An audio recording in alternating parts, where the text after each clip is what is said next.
We didn't expect any trouble because it had been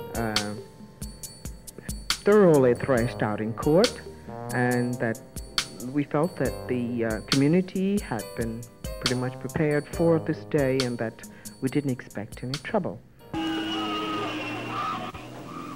Suddenly all the pressure and the children facing the mob and going in that day, all that came back in great force, and the realization that I held the lives of 9 children in my hand. All this came down on me, and I asked why, why am I the person to have to do this? And have I done the right thing? Am I doing the right thing? But in the final analysis, I had to make a decision.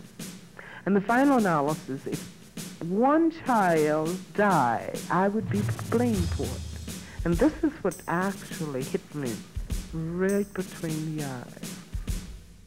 And this is when I looked at my life from a child and came back. And this is the first time in a long time that I had really relived the murder of my mother, the finding out about being a Negro, and all the fight and all the things. And suddenly I was real tired. I've never been so tired in all my life and suddenly all the years of struggle and all the years of fighting, I was as tired. I was too tired to lift a finger because I relived the whole struggle, and I realized that I had been fighting all my life.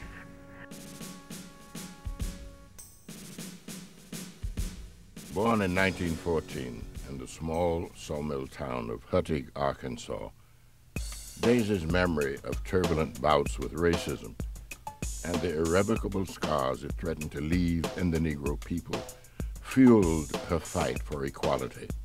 Her fight brought her to Little Rock in 1941, where she and her husband, L.C. Bates, founded the Arkansas State Press newspaper. Little Rock became their battleground, and their weapon was their pen. United, they realized the power of the press as they fought for better jobs, equal pay, fair housing, and just treatment for their people. But it was the battle for integration that propelled her into the national spotlight. As co-publisher of the state press and head of the local NAACP, Daisy well knew what the struggle for integration might entail. Every night, she and the 9 students chosen to integrate Central High School met at her home. Mrs. Bates became their rock, and her home their fortress. They experienced nightly attacks from segregationists wanting them to give up the fight. Maybe we can escape without murder, without innocent people dying. This I never wanted. And the whole struggle never for an innocent person to die or get seriously hurt. This was my great concern. The safety of the children, the safety of the community. And then I wonder, am I doing the right thing? I was so afraid of actual murder. And I knew if anything happened to the first person that I was responsible for all this, they were saying, why don't you give up? Send them on back, send them out of town. Is the price worth it? We were fighting vicious forces, the whole state. And I just didn't see how we could win. But it was the courageous actions and determined strength of 9 black students and their shepherd that set the precedent for integration efforts nationwide. God, how much can a person stand? I just couldn't take it anymore at that moment. I felt absolutely there was no justice anywhere in America, and I felt that for children and adults to be subjected to this kind of treatment with no help forthcoming. And we had begged the president, and we'd begged for relief, and these children had gone into 2 mobs. What can you expect in America? So I cried. I was just hurt all over for everything and everybody. On September 25th, 1957, the help that Daisy had prayed for came in the form of the 101st Airborne Division. It was the disorder of the day before that led President Eisenhower to send in the troops of the 101st Airborne. State and local police were unable that day before to control a mob which reacted in bitter violence on learning that 9 Negroes had entered the school as students. School time, the morning of the 25th, troops of the 101st Airborne.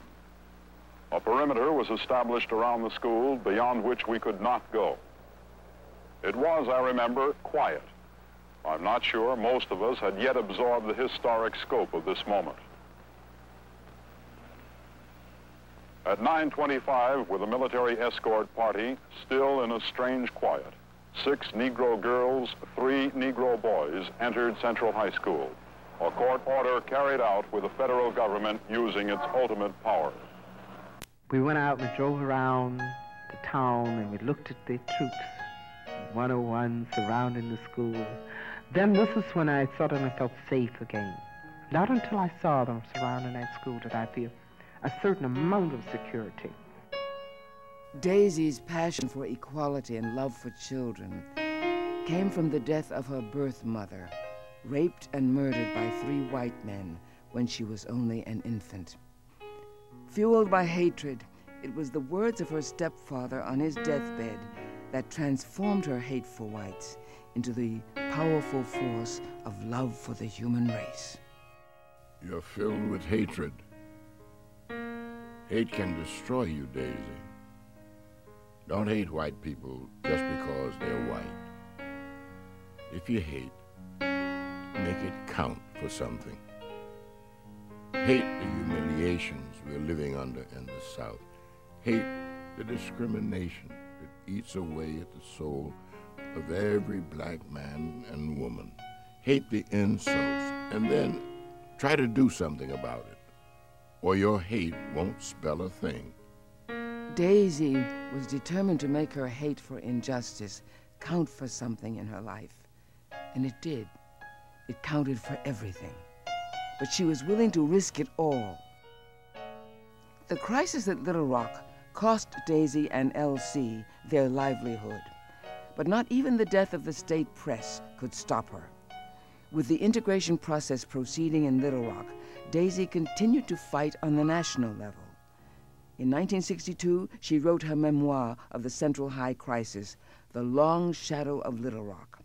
She worked on the presidential campaign of Lyndon B. Johnson. She spoke at the 1965 March on Washington, and she traveled the country lecturing and promoting voter registration during the Kennedy administration. It was the death of her husband and in the memory of his life that Daisy felt the need to return to the beginning, where it all started for her and L.C. some 40 years earlier. Despite her failing health, she revitalized the state press in 1984, not just for her and the memory of L.C., but for the never-ending struggle for truth, justice, and equality. In 1988, she sold the state press. She has chosen to make her home in Little Rock, where she still lives in the same house that was once stoned and shot at. But her home is a little more peaceful now.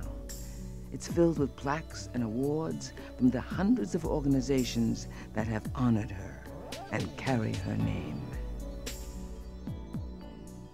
For any great warrior, there are medals, awards, rewards, and honors.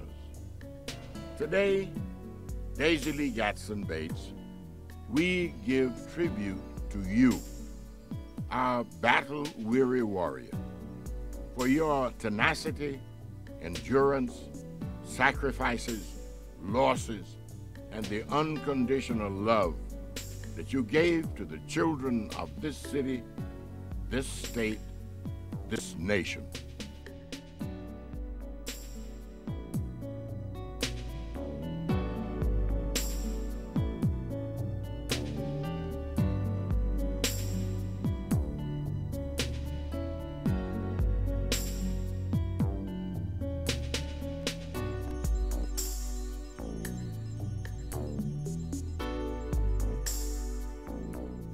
Daisy Bates. May God continue to bless you greatly.